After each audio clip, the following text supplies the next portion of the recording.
Hello guys, मेरा नाम है नवीन और आज हम पढ़ेंगे फुल वेव रेक्टिफायर। तो ये फुल वेव रेक्टिफायर क्या होता है, कैसे काम करता है, सब कुछ हम इस वीडियो में देखेंगे। तो गाइस सबसे पहले हम देख लेते हैं इसकी definition. A full wave rectifier is a type of rectifier which converts both half cycle of the AC signal into pulsating DC signal. तो इसका मतलब है जैसे कि हम फुल वेव रेक्टिफायर के इनपुट पे एक एसी सिग्नल देते हैं जिसमें ये आपके पॉजिटिव साइकिल है, ये आपकी नेगेटिव साइकिल है।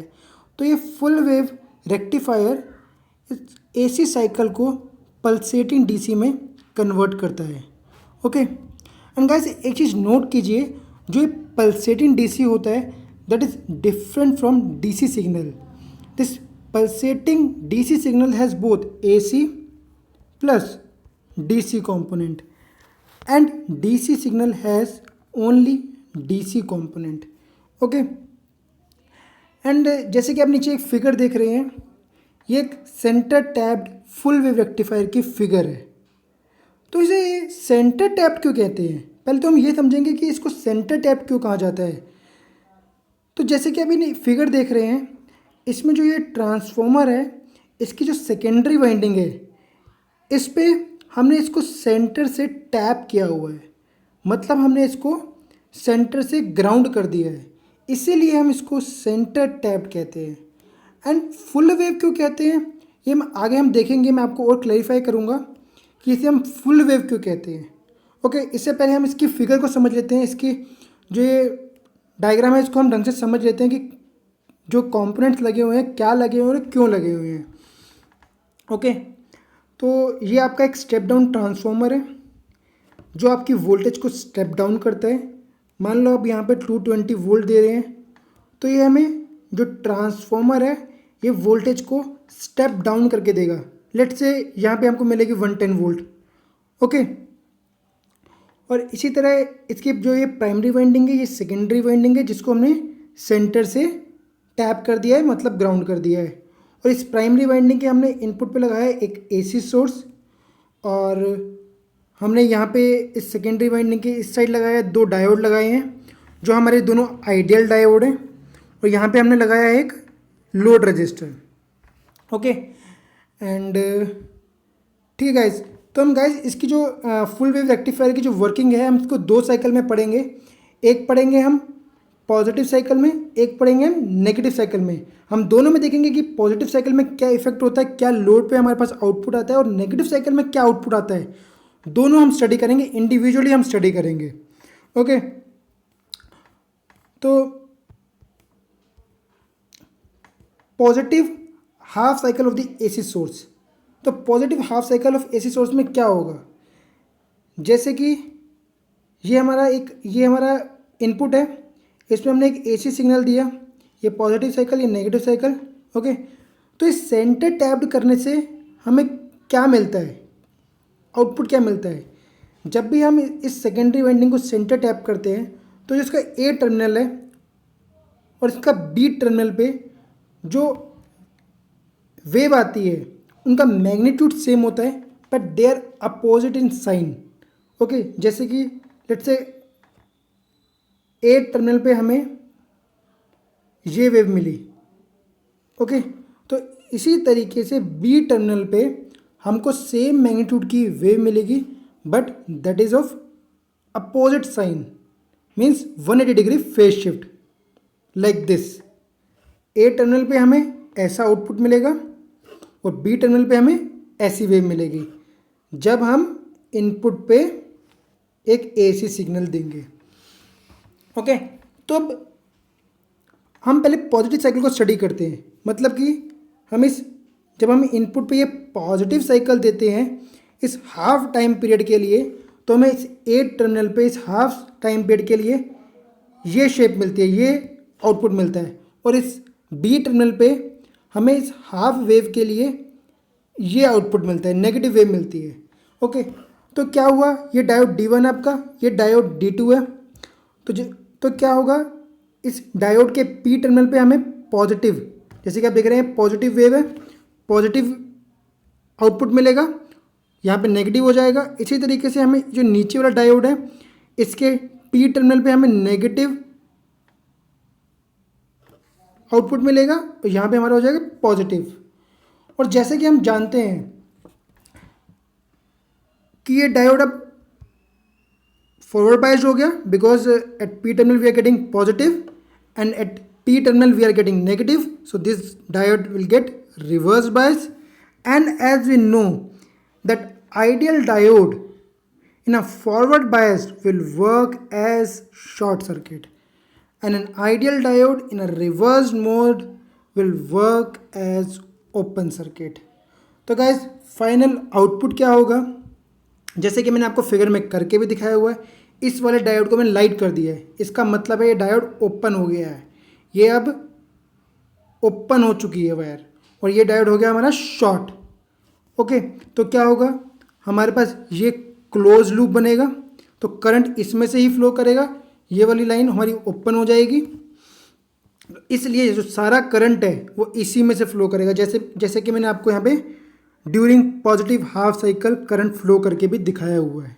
तो क्या होगा, जैसे कि मान लो यहाँ पे ए टर्मिनल पे हमारी वी वोल्टेज थी, तो इस लोड पे जितनी भी वोल्टेज हम यहाँ देंगे वो सारी की सारी इस लोड के अक्रॉस ड्रॉप हो जाएगी। Same polarity will come across this load also, we will come here. Okay, थोड़ा सा हम इसको पॉजिटिव हाफ साइकिल को डायग्राम के थ्रू भी समझ लेते हैं क्या हुआ है।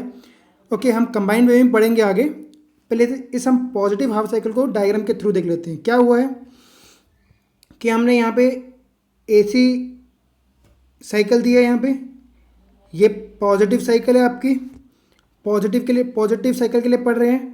इस ए टर्मिनल पे हमारे पास ये साइकिल आई थी, बी टर्मिनल पे हमारे पास क्या आई थी, इसकी रिवर्स नेगेटिव साइन के साथ अपोजिट 180 डिग्री फेज शिफ्ट के साथ साइकिल आई थी। हम इस T/2 साइकिल के लिए पढ़ रहे हैं, हाफ टाइम पीरियड के लिए पढ़ रहे हैं। तो हमारे पास क्या होगा, सेम टू सेम जो ये वोल्टेज होगी, जो शेप होगी, जो पोलैरिटी होगी, सेम टू सेम इस लोड के अक्रॉस ड्रॉप हो जाएगी। तो मतलब लोड के अक्रॉस हमें क्या आउटपुट मिलेगा, कुछ ऐसा आउटपुट मिलेगा, same to same shape, same to same polarity. Okay, now guys हम आगे देखते हैं कि नेगेटिव हाफ साइकिल के लिए क्या होगा। तो जैसे कि हम इसके एसी इनपुट पे क्या कर रहे हैं, हम एक एसी सिग्नल दे रहे हैं। हम इस नेगेटिव साइकिल के बारे में पढ़ेंगे। इस ए टर्मिनल पे जैसे कि मैंने आपको बताया है, हमें ये साइकिल मिलेगी। इस बी टर्मिनल पे हमें क्या मिलेगी, इसकी 180 degree phase shift negative sine के साथ साइकिल मिलेगी। तो हम इस साइकिल के बारे में स्टडी कर रहे हैं, हम इस नेगेटिव साइकिल के बारे में, जिसका टाइम पीरियड T/2 से लेके T तक है। ये मान लो T/2 था, ये T था। ओके, यहाँ से यहाँ तक स्टडी कर रहे हैं। तो क्या हुआ, इस ए टर्मिनल पे हमें नेगेटिव साइकिल मिल रही है, तो इस डायोड के पी साइड पे क्या मिलेगा हमको, नेगेटिव टर्मिनल मिलेगा। इस साइड क्या हो जाएगा, पॉजिटिव हो जाएगा। और इस D2 डायोड पे क्या होगा, हमें नेगेटिव टर्मिनल मिलेगा, और इस साइड क्या हो जाएगा, पॉजिटिव हो जाएगा। ओके,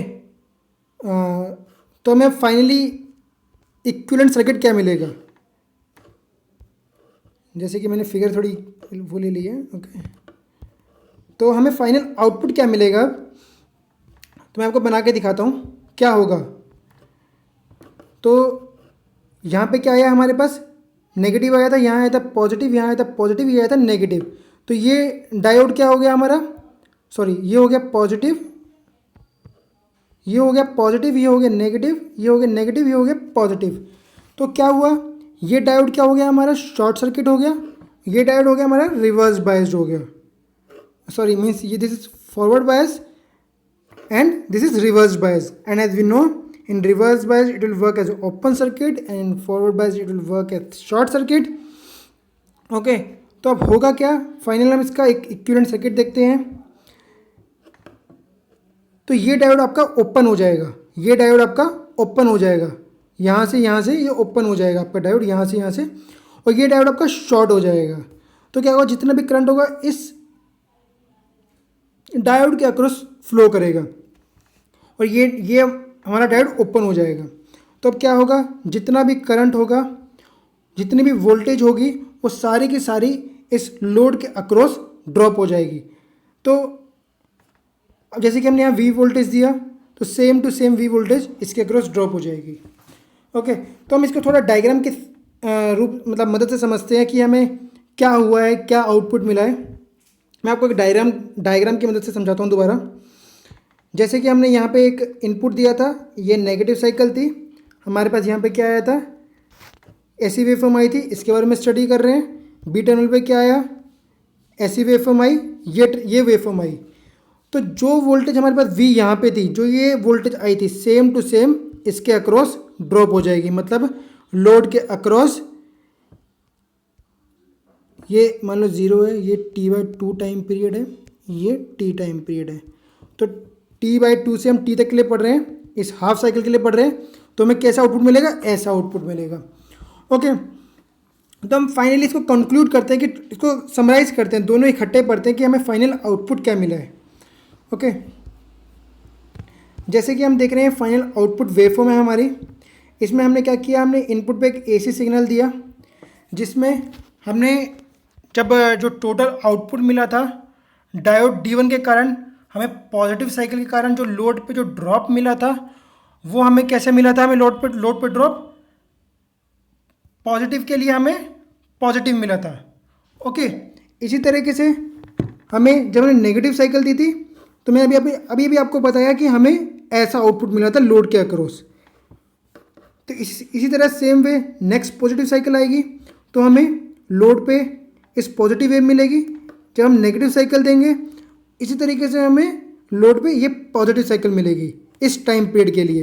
तो इसको इन दोनों साइकिल को अगर हम कंबाइन करेंगे, ये पॉजिटिव साइकिल के लिए आउटपुट था और ये नेगेटिव साइकिल के लिए आउटपुट है लोड के अक्रॉस। तो हम इन दोनों साइकिल को हम कंबाइन करेंगे तो क्या होगा, 0 से लेकर T/2 टाइम पीरियड के लिए हमें ये वेवफॉर्म मिल रही है। ओके, एंड सिमिलरली T/2 से लेके T वेवफॉर्म के लिए हमें ये आउटपुट मिल रहा है, तो मैंने बना दिया। इसी तरीके से इस टाइम पीरियड के लिए हमारे पास क्या आउटपुट मिल रहा है, ये वाला आउटपुट मिल रहा है, मैंने यहाँ बना दिया। इस 3π से लेके 4π के लिए हमें क्या मिल रहा है, ये वाला हमें आउटपुट मिल रहा है, तो मैंने यहाँ बना दिया। तो इस तरीके से गाइस क्या हुआ कि हमने क्या किया कि हमने एक AC वेवफॉर्म को हमने एक पल्सेटिंग DC में कन्वर्ट कर दिया। ओके, इसलिए हम कहते हैं कि जो फुल वेव रेक्टिफायर होता है वो एक AC सिग्नल को एक पल्सेटिंग DC में कन्वर्ट करता है। वैसे हम फुल वेव रेक्टिफायर इसलिए कहते हैं क्योंकि हमें फुल वेव बिकॉज हमें पॉजिटिव साइकिल के लिए भी आउटपुट मिलता है और नेगेटिव साइकिल के लिए भी आउटपुट मिलता है। दोनों साइकिल के लिए हमें आउटपुट मिलता है, हमें फुल वेव मिलती है, दोनों में हमें वेव मिलती है, इसलिए हम इसे फुल वेव रेक्टिफायर कहते हैं। ओके, आई होप गाइस आपको समझ में आया होगा। Thank you guys.